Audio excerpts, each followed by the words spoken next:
Hello everyone and welcome to our webinar. Today we will be discussing utilization of low voltage electron diffraction at high speed to solve practical material problems.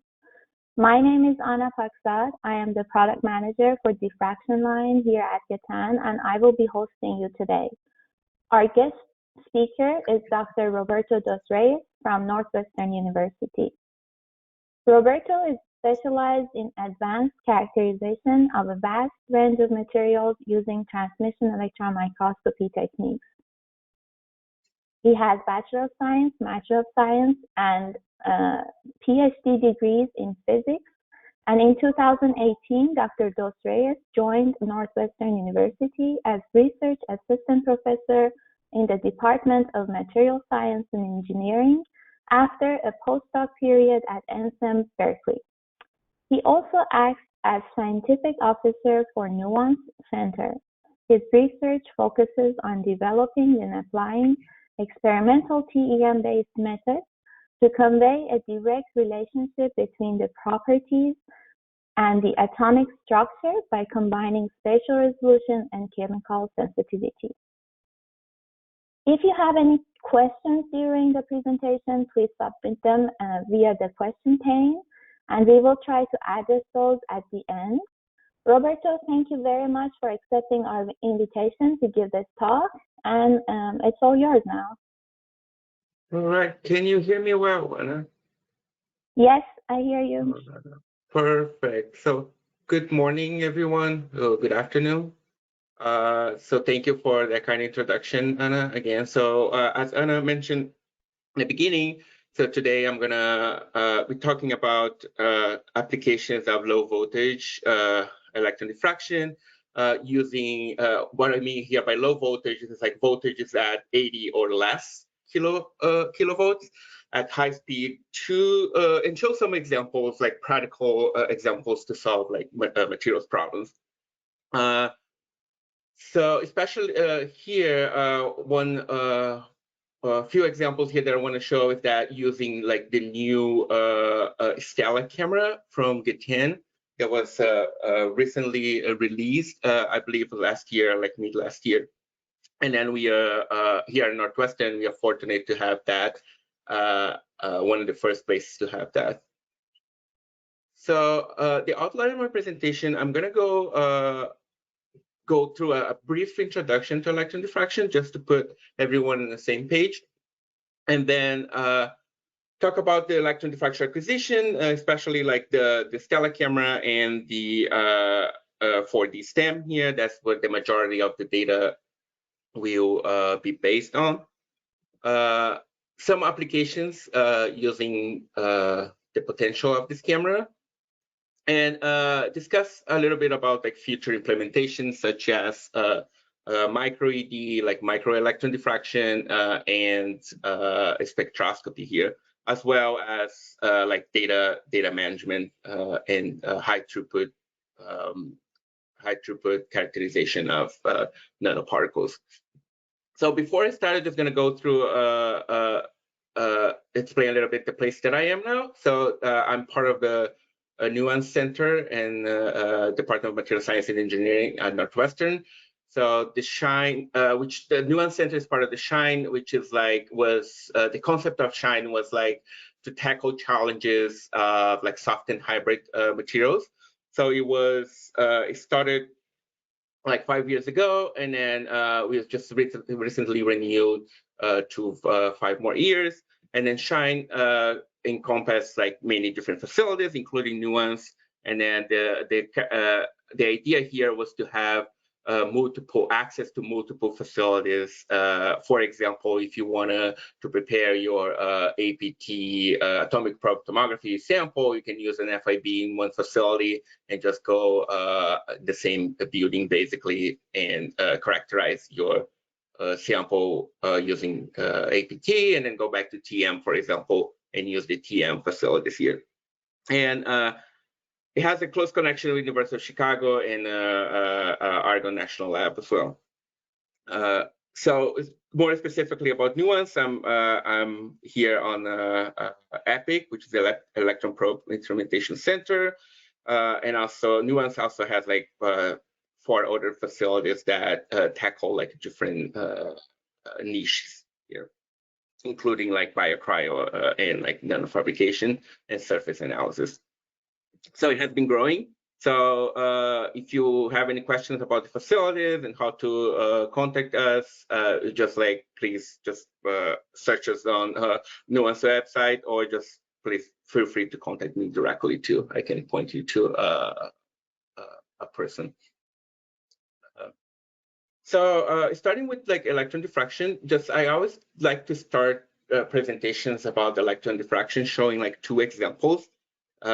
Very old examples here. So for 1927, and then 1 example from 1938. So they're both like electron diffractions, right? So the one was collected even like before the electron microscopes were a thing, right? So using like electron diffraction on this I believe was a polymer here on the left, and then on the right was like I believe was the first conversion being electron diffraction acquisition.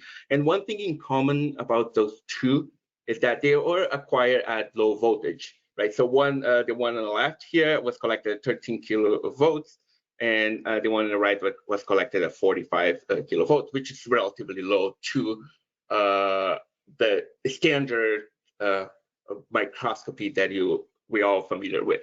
So which usually ranges from like 80 to 300 or even more than that in some cases. So fast forwarding like many years, so now you're this community that work at low voltage is getting a little bit more light, I would say, and especially because of the evolution of the detectors. Right?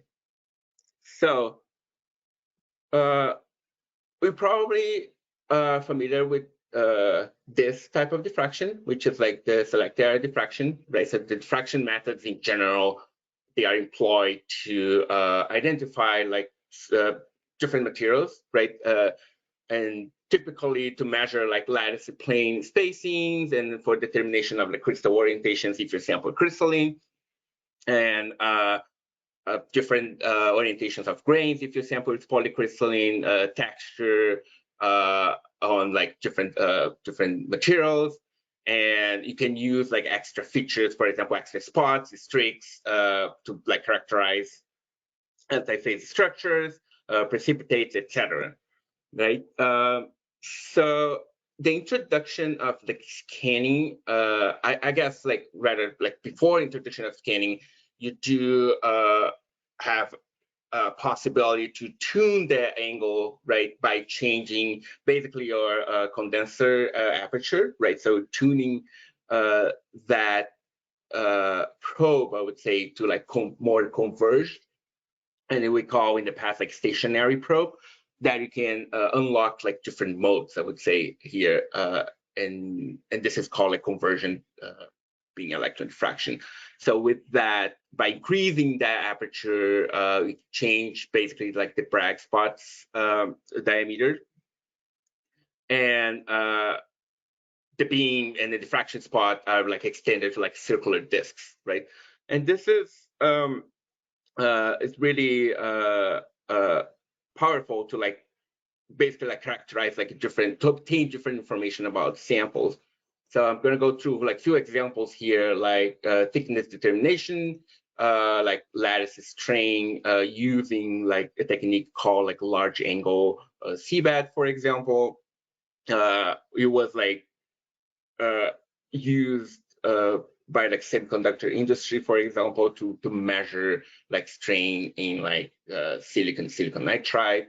Other examples for they're heavily used to determine like point group and local symmetry, using like high order Laue zones, for example, and some other applications a little bit more advanced, like phonon dispersion, or even like measurement of structure factor and like obtaining like charge density of materials, right?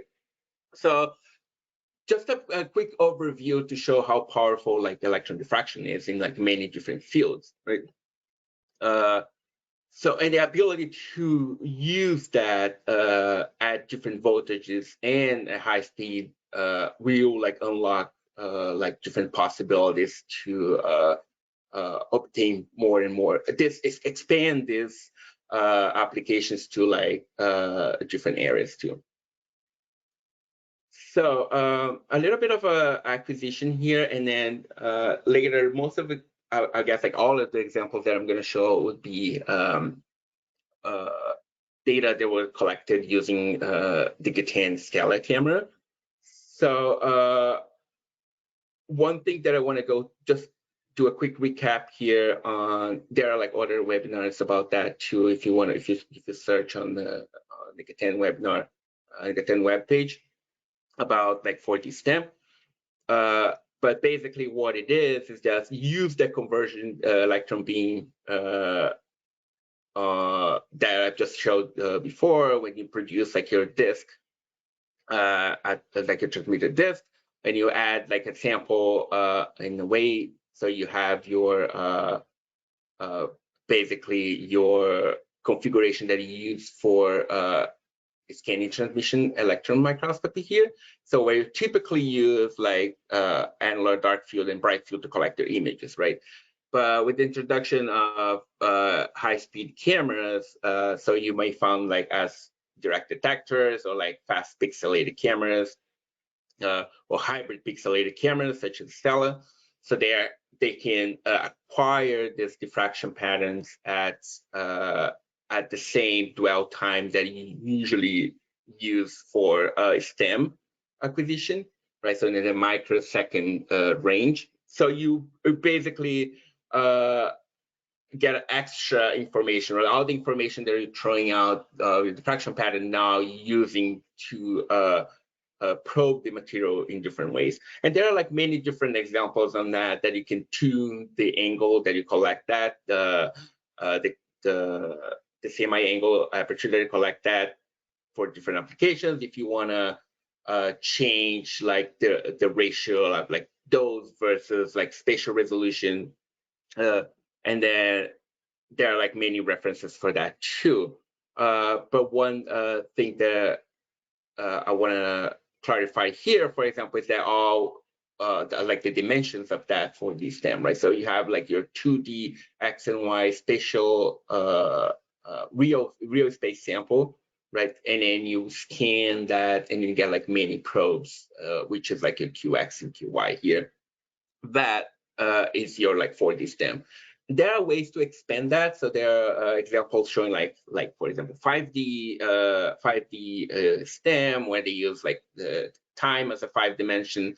There are other opportunities to if you add like in situ acquisition here, when you can add for example introduction of like in like liquid cells, for example, or like gases, or even like electrical biasing, or like exposing the sample to a different environment in general. Like that, you can span that those dimensions too. One typical way to expand that is just adding like the high order Lawison, for example. That would be like a natural like fifth dimension to this 4D STEM here. So in terms of detectors here, so speaking specifically from like Gatan's products here, we are very fortunate to have like most of them, if not all of them, and then with the possibility of to compare and like different machines, but especially like the operation voltage here.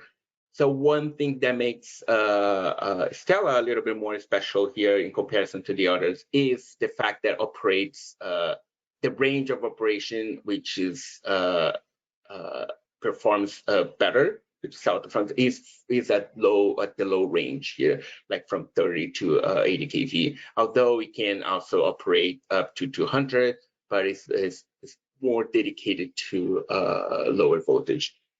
And also in comparison to the other cameras, it can the frame rate is like higher here.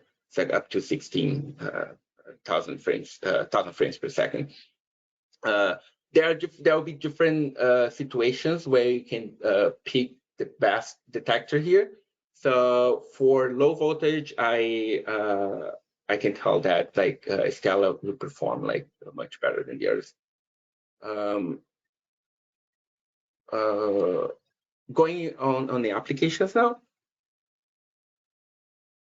So I'm gonna go through like different materials that we expand from like 2D, from like biomaterial, from nanoparticles, for with like different range of atomic numbers too, just to show like how versatile is the technique to the usage of this camera too. So the first one, which is kind of used as a benchmark here for the camera, was actually one of the first experiments, if not the first one that was done using Stella, was analyzing like graphene oxide sheets.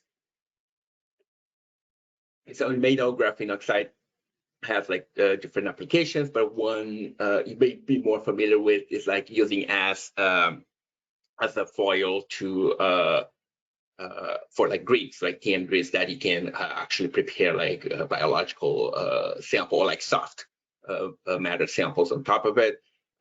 So one thing that you wanted to characterize here is that use the 4D stem type of technique to first look at the performance of the camera at very high speed, and to look at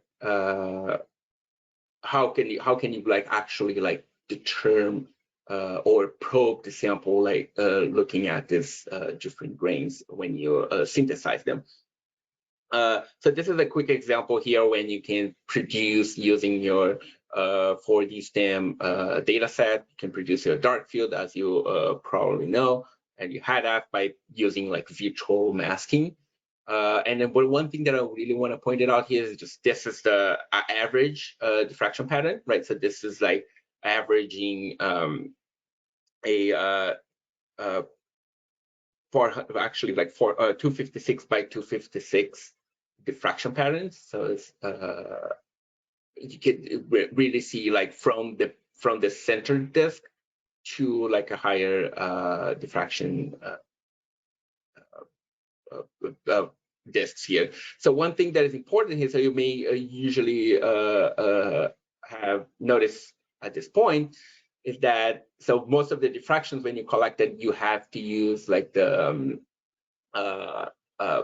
beam protection here, right, to the center disk, especially if you're familiar with like one view cameras, for example. So you do not get this high dynamic range in comparison to this one here. So you are able to capture not only like the transmitted beam, but also like all the diffracted beams, and be able to access that information too. So and then you can start doing like all sort of things. For example, like with the virtual detectors that I mentioned, you can start identifying those different grains here, or different sheets that are like overlap to each other here. And this again was like used as a way to like benchmark the camera, and also show like that is there are different possibilities to expand that, and then as well as obtain information about the sample too, right? Not only you get a nice diffraction, but you can also like get some information from the sample. And of course, there will be like different methods to analyze the data too, right? That we will talk a little bit more later in this talk. So another interesting example here is that using like similar configuration that I show on the graphene oxide, so expand to a little bit more complex technique, or like even like a material, right? So using like this 4D stem Moore fringe method to look at like interfaces, defects, and also like rotations in two-dimensional materials. So you know that you may be aware of the like twisted like bilayers of graphene, or twisted bilayers or tri-layers of like molybdisulfide, for example, and this is something that can be leveraged to identify that or to probe that different morphologies, right? So one thing that is interesting here, and then that's important to point out, is that you can operate this at like ranges that will not damage the sample, right? So, for example, like graphene, we have like a knock-on damage about like if you use accelerated voltage higher than 80 kilovolts, and like it's in the same way, like molybdisulfide and other 2D materials have to be probed at using like voltage that are lower than 80. So this is like few like snapshots of like using just like a virtual detection here, prioritizing like the overlaps of those diffraction disks. So you can see, for example, here you can look at this nice sort of like defect here, sort of like a edge-like defect, and then at the same time classifying like the different grains, right? So, and then if you merge them all together, you get like a nice map of different of those different layers and then different defects. Also, another thing that is possible here is also identify how like the depth of the layer too. That's something that is still in preparation here. Another example, and something that I briefly mentioned in the beginning, is like using like high order Laue zones to identify to get information about like the third dimension here. The third dimension here, by third dimension here, I mean like the dimension along your beam axis, right? So you wanna have the information that is coming from like the intersection of your evoked sphere with like N1 and 2 here, which would be like your first order Laue zone, second order Laue zone, and then utilizing that information, you can really get like very interesting properties of like structure information about the structure of the material.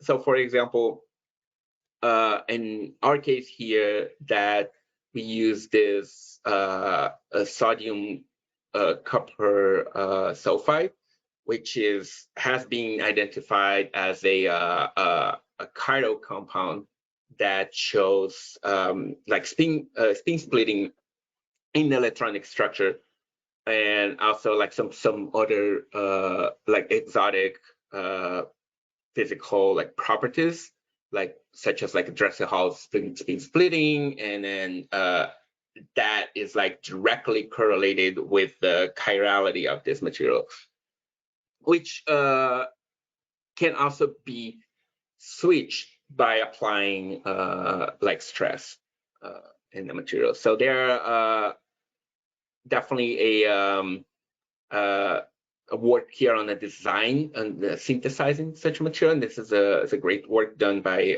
one of our students here, where she was able to synthesize the sample, and it looked like this. This is an SEM image just to show the morphology. And then they, like I mentioned, they have different phases, right? They can coexist in the same grain, for example, in the same particle here, and then they're very difficult to probe with any other method, right? And then on top of that, this sample is extremely sensitive to the electron beam. So we had to use like acceleration voltages that are like lower than 80, and this is a great example to show that it was not possible to actually capture a decent conversion being electron diffraction here to look at a high order before using this hybrid pixelated Stella camera here. So showing the examples, these are two different conversion being electron diffraction patterns. They're collected from the same particle. So if you start looking at like high order diffractions here, and then they are collected at this zone axis like 3301, which is also a specific zone axis that can be used to look at a specific set of CBAD disks that shows like the chirality of the material. So looking closely on those two, we can directly compare the variation of the intensity with those so-called like bijovic pairs of diffraction, and look at identify those two different handedness here, right? So which is called like FEC1, FEC2, and then we prove with this technique they are like coexist in the same grain, which is very important in terms of determining the actually working on the possibility of like tuning them as well as moving those different boundaries to unlock like those properties that I mentioned earlier, right? So, and this two were collected using a low voltage acquisition here using Stella. Showing another example here. So this is another very interesting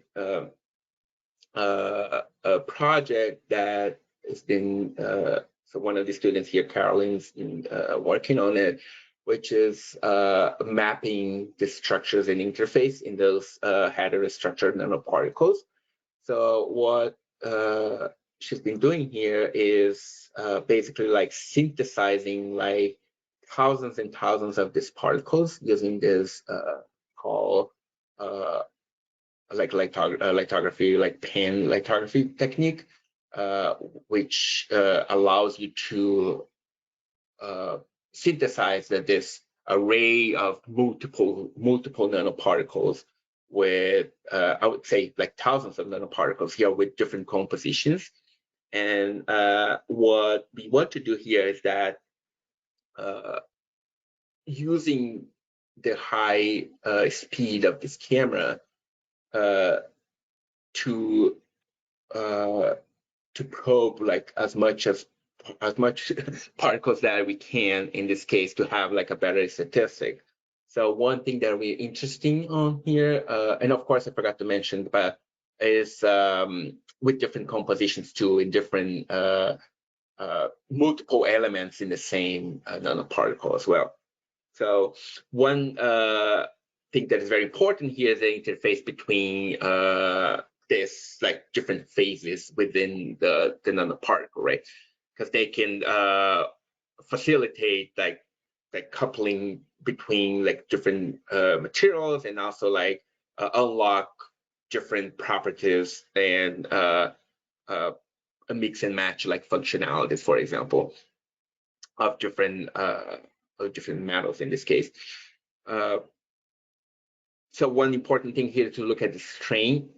First, identify the phases and map like the strain of those particles, right? So one very important thing here is that the strain engineering of those particles can modulate like different electronic states, and also help us to design like better nanoparticles here in a large array, right? So very good at synthesizing, but we do need like a better way to probe that. So with the help of like high speed of the camera, we can actually probe like tens, I would say like hundreds of samples, like much faster here. And this is something that I'm gonna mention later in the talk. Something that we've been developing here at Northwestern is the some sort of like adaptive sample and then smart acquisition, where you can only probe samples that are significant here. So moving on to more like future implementations here, there are a lot of a lot of different projects happening at the same time.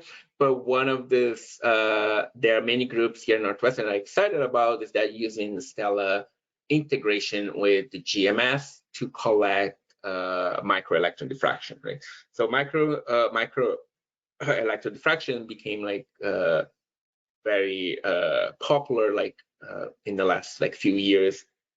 Some many groups in Europe and some groups in the US to using that, especially for like drug discovery and looking at like small particles that cannot be analyzed by X-ray.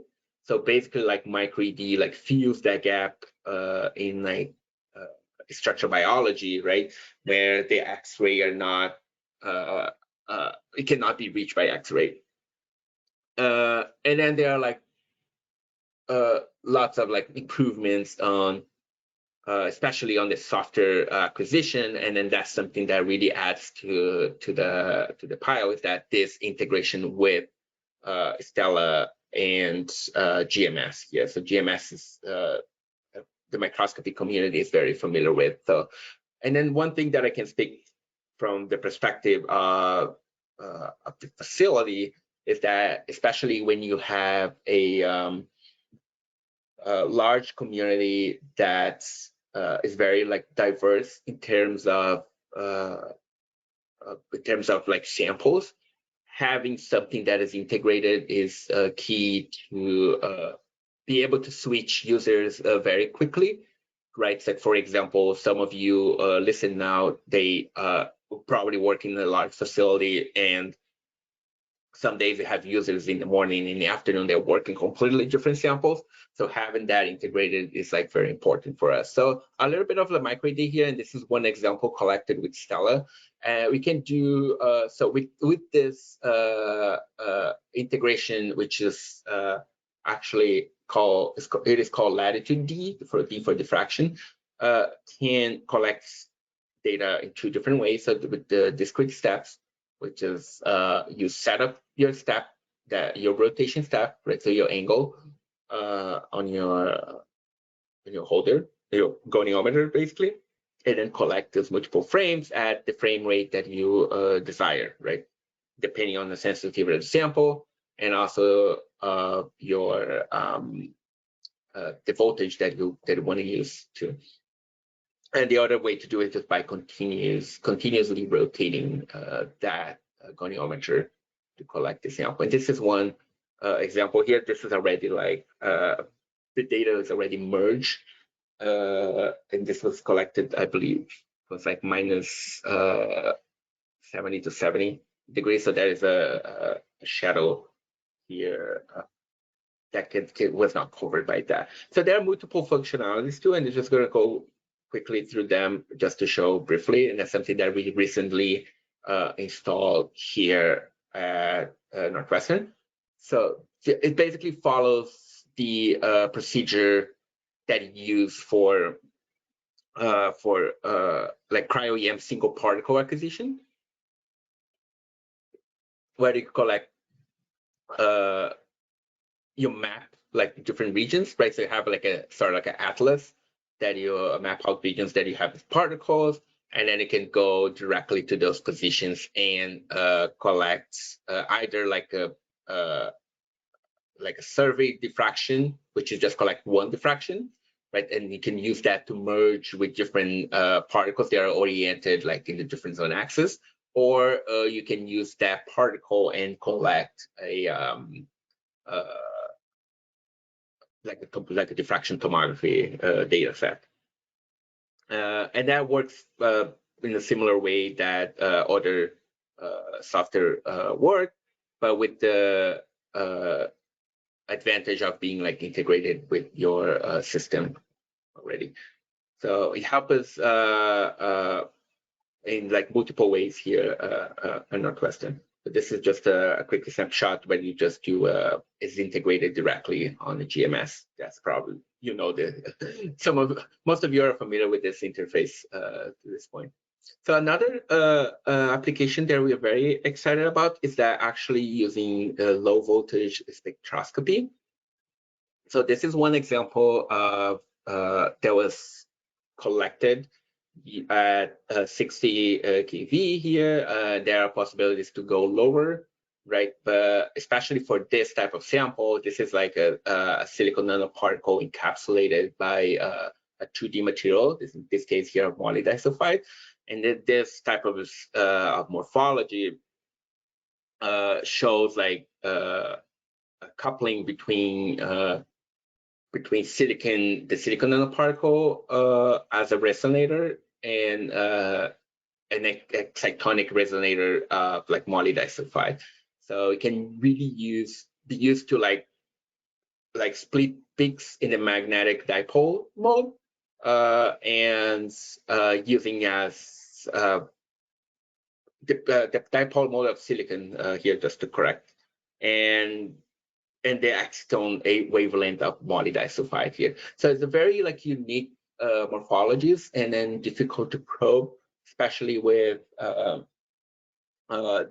fact that we use like a sensitive material as a shell here, and the ability to do spectroscopy at low voltage here will help us to expand this to other shells, to other materials to be used as a shell. And this again was collected using like the integrated Stella with the spectrometer. This was Stella Continuum. And this is a quick example here showing like that nanoparticle that is encapsulated, and then it can do like a chemical mapping as well as extracting dielectric function from the low loss range of your use. Right. So another this is for low voltage. Another exciting thing is using the high speed of the camera. And this is like a great work that is conducted by one of the students here, like Shamil. So she's been analyzing like damage in polymers, and then using EOS at high speed really help us to get close to the time zero of damage here, where you can look at features in the low loss EOS and correlate that with the dose that you are applying to the sample to probe that polymer damage and actually describe the mechanism of damage that is happening in your material. In this case, your polymer, right, which is important in the case of like applications here and where you want to use those polymers to actually they are used for like drug delivery in this case here. So another very important example here is that something that I alluded to in the beginning is that using the speed of the camera to make the acquisition of 4D stem more automatic and using different strategies such as adaptive sampling in this case. So something that I mentioned in the beginning, the ability of produce like many particles, much definitely like ahead of the ability of analyzing them. So for example, here, if you have an ability to synthesize a library of like 10 to the 8 nanoparticles, so if you do collect them manually, that will probably take like around like 64 years to collect the whole thing, right? So now if you apply this like smart acquisition approach, you can reduce that not only by reducing the area that is not necessarily important here, say for example around the particle, which like the expected reduction here is about 50%. And now on top of that, you start looking at particles that are relevant, right? So which, for example, maybe is half of it, or like just like 10% of these nanoparticles are relevant. You can reduce that by somewhat like 98% of the important particles. And also like if you want to analyze different compositions, you can reduce even further. So we reduce like basically from like 64 years to 23 days. So this is kind of something that is feasible already in any setup, or in a academic setup or an industrial setup, right? So if you have multiple machines operating at the same time too. Another thing important here to point out is that the data size, right? So you have like a big reduction in that too, which is something that we've been working on very heavily in the last like few months here. Okay, so I think I'm coming to an end. Yeah, so it's about 45 minutes. So one thing that I want to make a plug here. So we're gonna host together with Gatan and Oxford Instruments in December 9, so electron microscopy diffraction workshop, which is like one day to talk about not only transmission electron diffraction in a standard like TM setup, but also like an SEM. For example, like techniques such as transmission Kikuchi diffraction, EBSD, etc. So you can check out the page and register. So before I finish, I want to like to thank like many people. So I probably forgot some folks here, but one group of people that I didn't want to forget was the students. They without them, this would not be possible. And also they've been working very hard on like many different projects, generating a lot of data. So all the data that I show here was collected for some of them, and also like synthesized for some of them. So of course, like the NUANCE team here, led by Professor David, and then collaborators that help us providing samples too. And of course, like special thank to Gatan on the name of the Anna, and like Liam that help with the EOS acquisition, and Sahil that help us with like the micro ED setup with Stella and the Latitude D. So with that, I would like to thank you, and maybe I'll pass on to Anna if there's any question. Yes, thank you very much, Roberto. Very interesting presentation. We do have some questions. Before I get to the questions, if you are still listening and have more questions, please feel free to keep submitting them. If we don't get to answer them now, we will contact you in the next few days with a response to your questions. Okay, so we have a few minutes, so let me start. The first question is, of course, we were focused on using the microscope at low accelerating voltage. And the concern here is that by lowering the voltage, you're going to reduce the spatial resolution, and this is going to affect the aberrations in the microscope. So how do you go around this problem when you're doing your experiments? That's a great question. So there are different strategies, right? So two things that I can think of, like not only on like diffraction and imaging, right? So there are ways that you can. So assuming that your microscope is not does not have like aberration correction, right? Which is like very hard for like low voltage, right? So assuming that you don't have that. There are other ways to correct like residual aberrations, for example, like techniques such as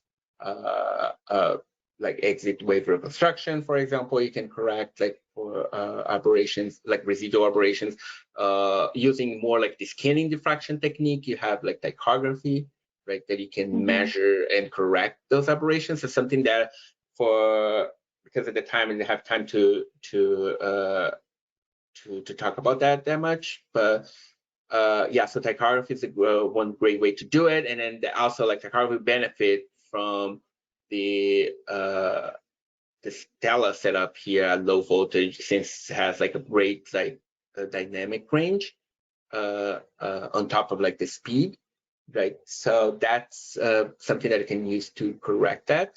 So for very low voltage, say 30 or less is a little bit more like complicated, right? As you lower the voltage, you get more and more complicated. But like I believe like TechHarf would be a good way to at least like correct for some of the residual operations here, or at least like know how much it is and then identify those. I think that's important too. Okay. The other question is, so you mentioned you have multiple detectors installed on your microscopes in your facility. How do you decide which camera to use for your, let's say, 4D STEM experiment, or which accelerating voltage to go with? Yeah, that's a very good question. First, like, have the possibility to access like different ranges is great. Different range of like voltage range is great. So we have to have assuming that you have like a previous knowledge of your sample, right? Say a polymer that might degrade if you go much lower voltage, right? So you have to probably operate like at a higher voltage, say using K3 or K2, right? So and then compromise a little bit on the speed, but at the same time, those polymers have like much larger chains, or even like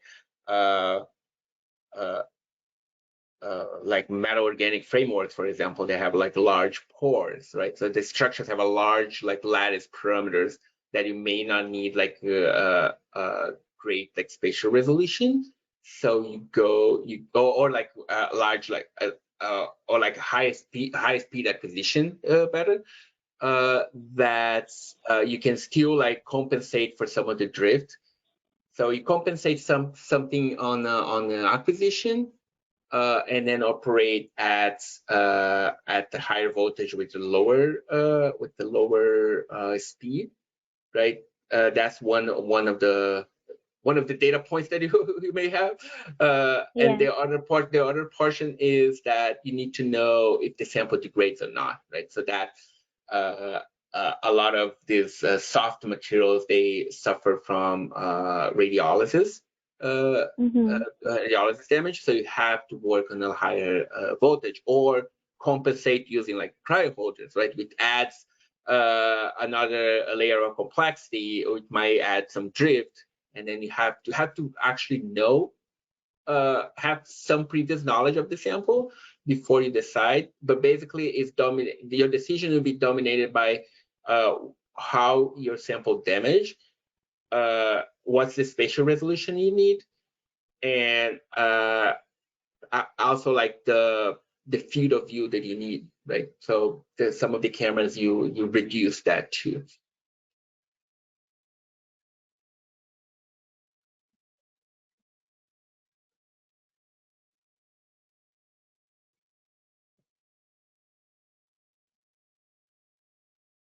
About DMS, digital micrographs, yeah. So what software are you using? GMS, am I correct? And are you doing any kind of scripting, or are you just using the standard tools in GMS to collect and process the data? That's a good question too, especially like with the large amount of data, right? There are like many different tools now available, especially like in Python. One thing that, for example, like Py4D stem or like HyperSpy that you can use to analyze this like data sets, especially like 4D stem or like EOS spectroscopic data sets.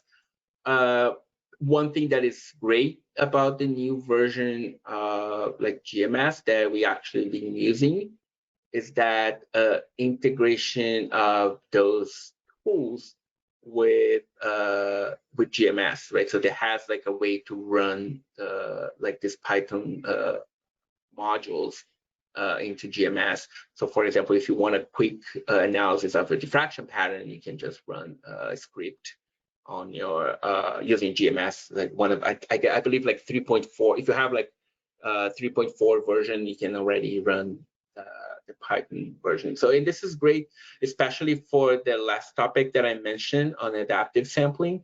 So you want to have a way to integrate these tools that you develop outside into a microscope without adding another computer or something that is running on top of GMS, which will slow down your production at the end, right? Because you want to have like a quick view.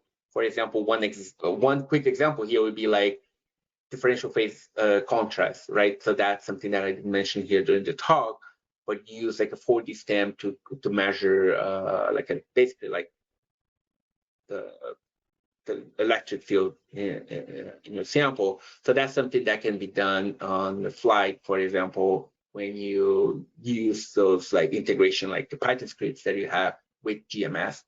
One thing that is really helpful for us here is on the adaptive sampling. That's something that really helps on the integration. So of course there will be dedicated applications that you may have to still like extract your data and analyze elsewhere. With that integration, that helps at the minimum to decide which data set will be important for you, and then you don't need to accumulate that much data in your hard drive.